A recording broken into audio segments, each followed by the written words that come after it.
Yeah.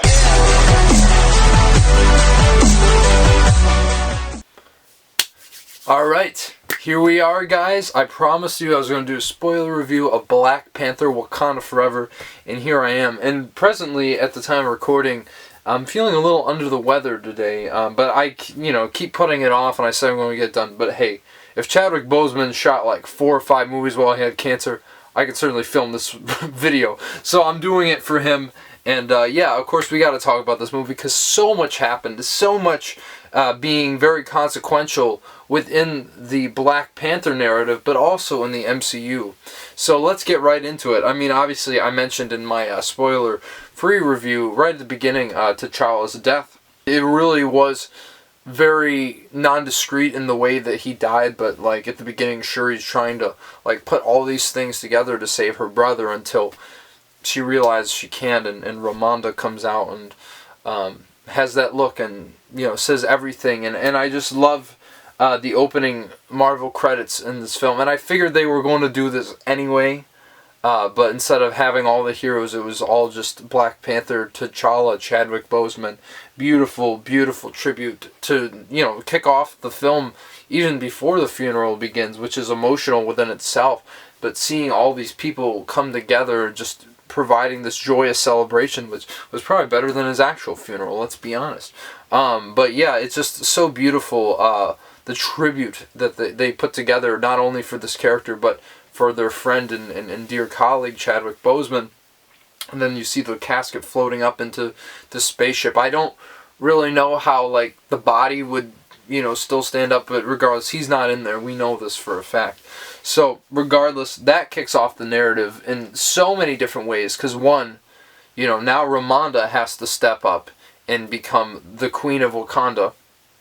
And two, Shuri's very disillusioned between the traditions of the past and her technology, which I think is a very, very prevalent and effective theme, especially in today's society where we have a lot of people, looking at science, looking at the actual facts, and taking that for what they believe, and not really thinking about the supernatural or, a power greater than themselves, and kind of shutting themselves off to that idea, where you have the more spiritual people who are embracing God and what have you, and really trying to connect with this other sort of worldly presence that is kind of beyond our control.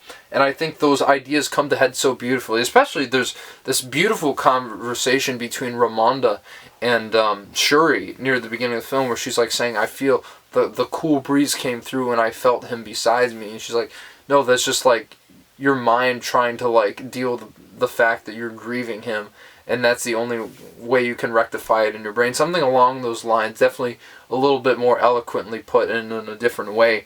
But I think that conflict is just set up so brilliantly, because you see someone who's so much a part of the tradition, embracing that tradition, and someone questioning it after everything had been stripped away from her, which I think is a brilliant place to put these characters at, because obviously the actors probably feel something similar, but really just this is her family being taken away from her, and she's just trying to process in her own way, and trying to not, she feels like that comfort is only kind of distracting them from the fact that he is actually gone and he's never coming back. Very, very harsh reality, but maybe Ramonda has a point. So yeah, really, really great way to kick off the narrative in this film, especially from a thematic perspective. Considering everything that has happened, I just think it's a really brilliant approach to subject matter that could have been dealt with very haphazardly, but luckily Ryan Coogler has a good head on his shoulders and a good sense to really deal with that with the most delicacy as you possibly could. Also, the film starts off with a really, really badass scene of Queen Ramonda going to the UN, which is and also really cool to see Richard Schiff there. I was like, oh, it's Toby from West Wing. So really nice to see him pop up in something. But yeah, you see kind of like how these leaders are accusing them of not sharing vibranium, something that T'Challa had promised to the world that they were going to share their resources. Yet again, another difficulty is stepping into the role of leadership when someone promises something and then another leader steps in and feels like they don't want to deliver on that promise, or have their own valid reasons for not doing something, especially considering the loss of a leader in that sense, and leaving the next person in power kind of blindsided as what they should do. But you see an assault on Wakanda trying to break into a vibranium resource, but the Dora Milaje is there to stop them. And how Queen Ramonda basically calls everyone out and is basically saying, like, yeah, we have vibranium, which is obviously the most powerful resource in the world. And yeah, I get it that it looks bad that we are not sharing it with anybody. It's like, do we have some nefarious plans? But she makes a good point. It's like, we're more worried about what you're going to do with it. And I think, yet again, another brilliant geopolitical statement, especially considering how things are going with the U.S. and Russia and everything, nuclear war, kind of everyone's talking about it. I think that this is a very, very prevalent social point that I think is handled very well. And of course, the Dora Milaje come back with all the, I believe it was France that tried to infiltrate him. And she's like, take this as an act of mercy. Because I know that you wouldn't have extended it to us, which is really, really a damning statement to make, but a really brilliant way to introduce this powerful black woman into the narrative of this movie. And I mean, Angela Bassett, just the work she does in this movie is absolutely incredible. Especially this scene alone, you see the anger, you see the emotion, the grief boiling up to the surface, just absolutely incredible. And then on top of this, at the same time, you got this U.S. Military operation going on where they find vibranium in the ocean, which was believed to only have existed in Wakanda. And then you see all these security guards and soldiers being like lured by this siren, literally. And also, something I didn't mention in my non-spoiler review, which I absolutely should have mentioned, Ludwig Gordonson's score, I think, is even better in this film than it was in the first, which he won an Academy Award for. And I think the music is so predicative of everything that happens in this film. It really is a character in the film, and I think the way it's integrated between, the sound effects are actually happening with the Namor's people, kind of like making these siren sounds, brainwashing and luring these people into the water to willingly jump in and drown. Really, really dark stuff, but obviously they're trying to keep that resource under wraps because we get introduced to his kingdom and what they're doing. And yeah, just obviously you get introduced to these people and Namor's powers. I mean, he basically takes a helicopter, swings it around, throws it in the ocean, single-handedly. I mean, really, really sets up the villain in this film very, very well, if you want to call him that, which I think he kind of is. But he does make a lot of good points, as we will talk about later on. But really sets off, yet again, another geopolitical issue, because now people are thinking, oh, Wakanda did that, because they're the only ones that have vibranium, so it would make sense that they would be fending off other people to not get a hold of that resource. And I think the way it sets up, how these conflicts can occur over something, I wouldn't say minuscule, but how politics are so ingrained into, literally any resources we have, and fighting over resources. I mean, we've seen it time and time again throughout history, and unfortunately history continues to repeat itself, but I think it is exemplified very well here.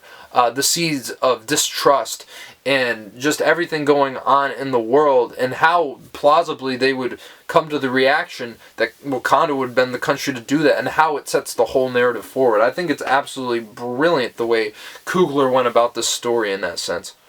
So back to the scene on the beach with Shuri and Ramonda, which is a very beautiful moment, gets interrupted by Namor penetrating through Wakanda's security defenses and basically confronting them, saying, they're after vibranium and we're blaming you for starting the arms race in that sense. And that you either find the scientist that's helping the CIA get this information, or we're going to attack Wakanda. And I think, yet again, brilliant how these conflicts are set up. Because, in one, it's like, who could penetrate Wakanda's security system? So really, this guy is serious, and that he means business and is a threat if he can get through the most advanced security system in the world. And, basically be able to give it to them. So I think it's really brilliant how this is set up. And obviously, that steamrolls into setting up the character Riri Williams, of course, played by Dominique Thorne. Of course, we're talking about the character of Ironheart and how they're setting her up. She's at MIT. She's like helping, getting like information on the side from a guy, like helping her build her suit or whatever, and parts for her suit.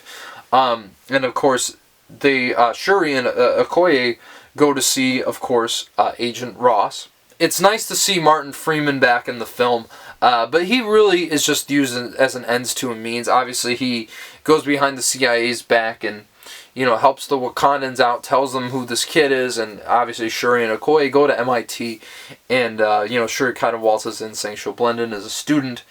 And I just love the interactions between the three of them. I think those are some of the best moments of levity in the movie. And of course, her resistance, obviously, like basically them giving her this ultimatum: you come with us, or we're going to. Well, I don't know if she said kill you, but they're going to do something. But regardless, they get her, and then of course the chase ensues with the CIA, which I think is just a very, very well helmed action sequence. Obviously, very much akin to the one in I believe it was Korea. In the first movie, which was awesome. I love that scene. This one might even be a little bit better action-wise, but you don't have T'Challa like flipping over cars, and yeah, so that's kind of sick. And but regardless, it's a really well done action sequence. And then of course, Namor's people come up to the surface and attack them, and they of course defeat Okoye, and obviously Shuri's knocked out at this point. Same thing with Riri, and basically she willingly goes with Namor to his underwater world, and or they're basically holding her hostage. But something she agreed to because she felt like that was a decision that she needed to make. It was right for Wakanda. It was right, really trying to be that peacemaker, trying to ease the tension between these two nations, not to escalate things or make them any worse. But of course, Okoye goes back to Wakanda, and man, does Ramonda give her hell. And I think one of the most standout, emotionally devastating scenes of the whole movie. I think one of the best acted scenes in the entirety of the MCU, where it's like, where she's basically saying, have I not suffered enough for this country? I lost everything. I lost my whole family. And she's just ripping into her. And it is one of the most heartbreaking, one of the most arresting arguments I've ever heard in the MCU. And of course she strips her of the title of general, and I think both their acting, especially from Danai Gurira, is also really great. But Angela Bassett, man, I mean, if she gets nominated for an Oscar, that's the clip they're showing, because it really is an Oscar worthy performance, at least in regards to getting nominated, because I know she won't win, but even if she gets nominated, that scene does it 100%. But with all this going on, she feels like the only way she can go about the situation plausibly is searching out Nakia, who I think found out she like relocated to, I want to say Brazil. I'm sorry, it was actually Haiti. my slip up. Anyway, so basically she's like teaching at this, kind of looks like underprivileged school, and basically Ramonda's like asking, like, we've missed you in the 6 years, like, why didn't you come back? Because apparently she left after Thanos attacked Wakanda. And obviously they don't get into the reasons why. It was obviously too much for her, but with everybody being gone and whatnot. But it's one of those things where there's a little pieces that are set up about her character, and I think Ramonda even tries to tell Shuri something at the beginning of the movie, which that pays off later, and we'll get into that because, anyway. Yeah, but basically their idea is to, send Nakia underwater, rescue the two hostages, come back to the surface, and get out of there. While in the meantime, basically Shuri is down there with Namor, and Namor's explaining everything through exposition of how his kingdom came to be, and how his people came to be, and how he was the first one of their people to be born underwater after they took this potion that saved them from, I think, smallpox or something, and how he is seen as like almost like a godlike figure in his civilization, because he's the one that's lived the longest. He's the only one who can really like go above water and breathe, sort of similar to Blade Interestingly enough, how he's like the day walker and he can only go about during the day. Same thing with Namor. Well, at least they can throw on masks and they can see the sun. But besides the point, you get what I'm saying.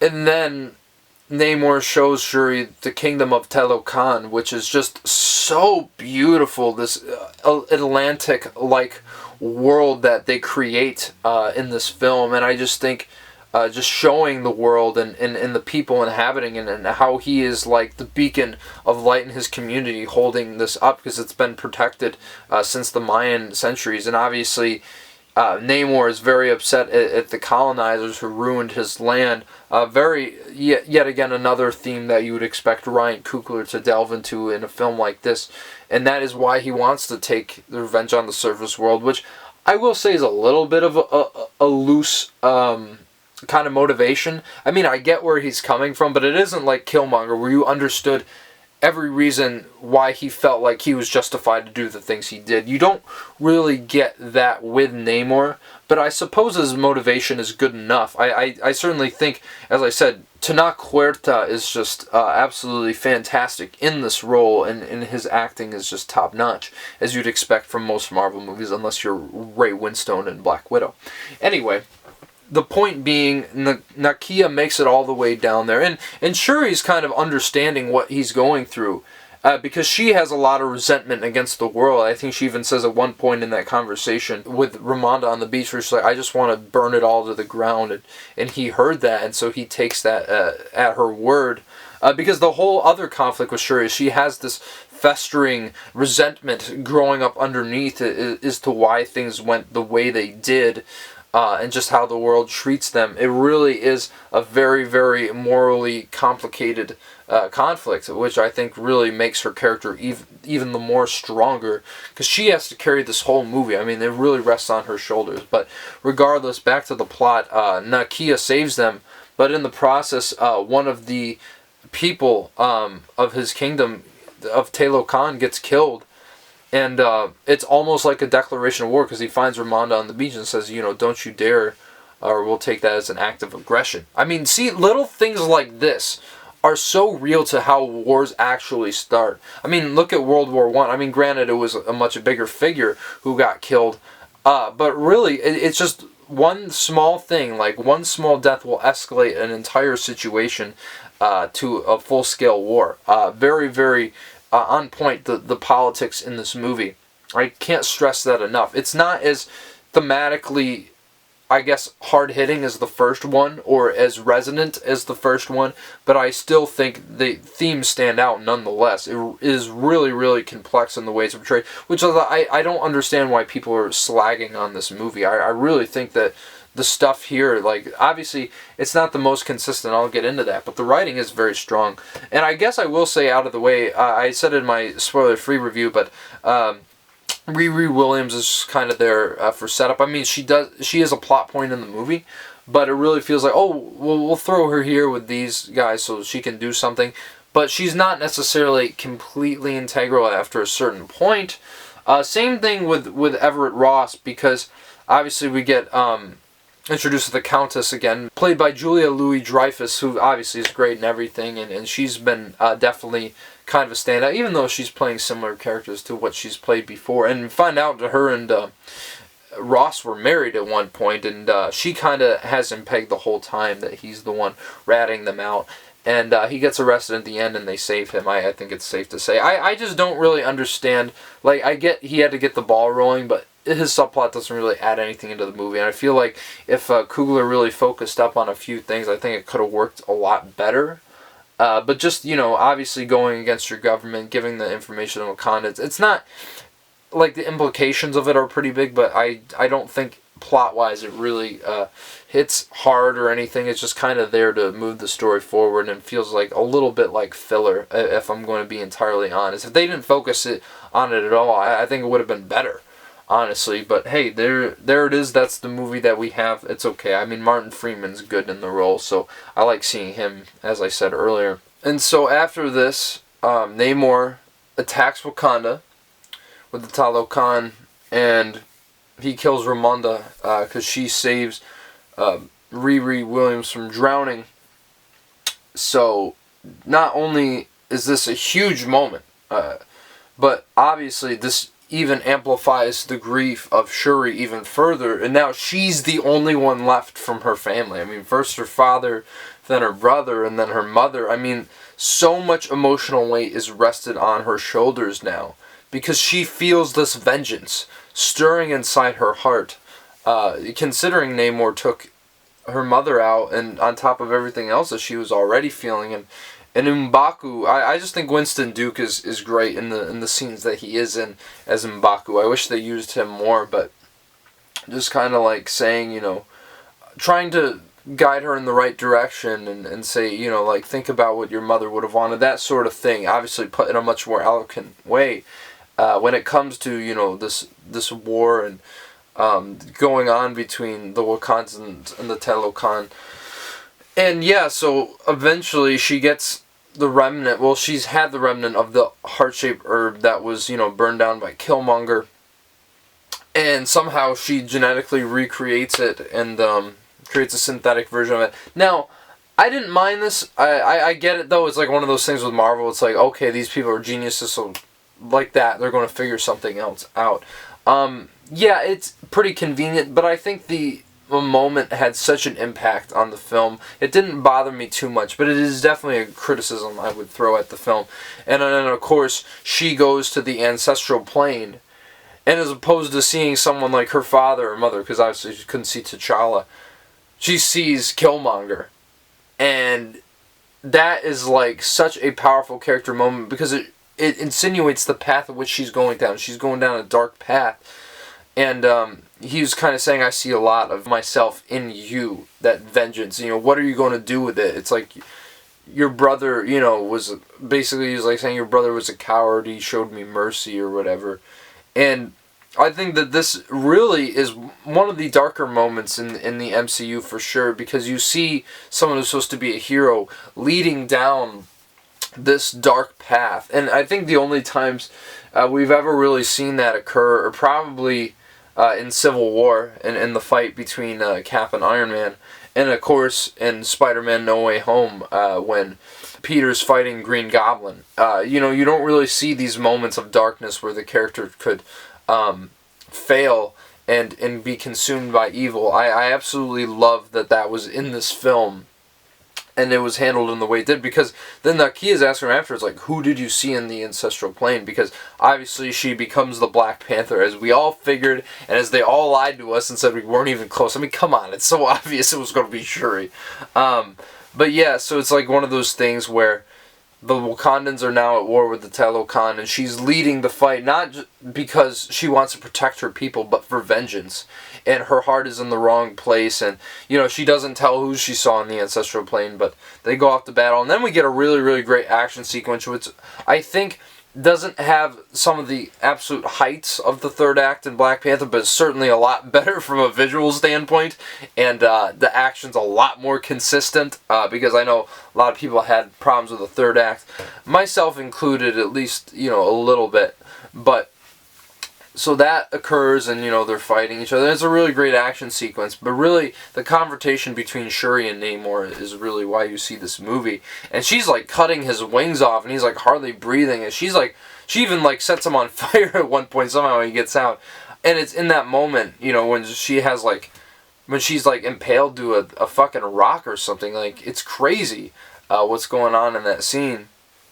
And she decides to spare him in that moment and call off the war. And I think in that moment it really solidifies this conflict, as, you know, these people have respect for each other's power, and the fact that she chose to spare him is really bothering Namor, because he really thinks that this is beneficial of an alliance to have, because they are so powerful nation. And I think he's probably going to show up later down the line in the MCU, because he still wants to take over the whole world. So we'll see about that, but I think he is definitely a villain who can continue to be developed upon, and I love Tenoch Huerta in this role, so it'd be great to see him again sometime soon.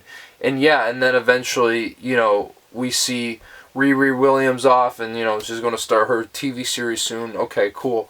I'll watch it probably. But then Shuri, at the end of the movie, goes to Haiti to see Nakia. And this, to me, is probably the best moment. Well, not even the best moment in the entire film, but that whole sequence. Of course, she burns the ancestral clothes, kind of coming back to that tradition which she was brought into. It's such a beautiful moment where Coogler just holds on Letitia Wright's face as she just cries. Tears of grief for not only T'Challa but Chadwick. It really is such a powerful moment in the film. And I wasn't crying at that moment, but then we got to the mid-credit scene, which, holy shit, might be like the best mid-credit scene of all time. Where now, as I was saying earlier, you know, I think Ramonda was trying to tell at the beginning of the film, and it was hinted at, you know, here and there throughout the film. You see Nakia come out with a little boy. Oh my goodness, and it's T'Challa's son. And if you weren't crying at all during the movie, that will get you, I assure you. They were saving the most heart-wrenching, most beautiful moment in the film for the end, and I mean, I just get emotional talking about it, because not only is his Wakanda name, they reveal his name's T'Challa, but just to think, like, this is something that Chadwick never got the chance to have. And I just see this moment as something so...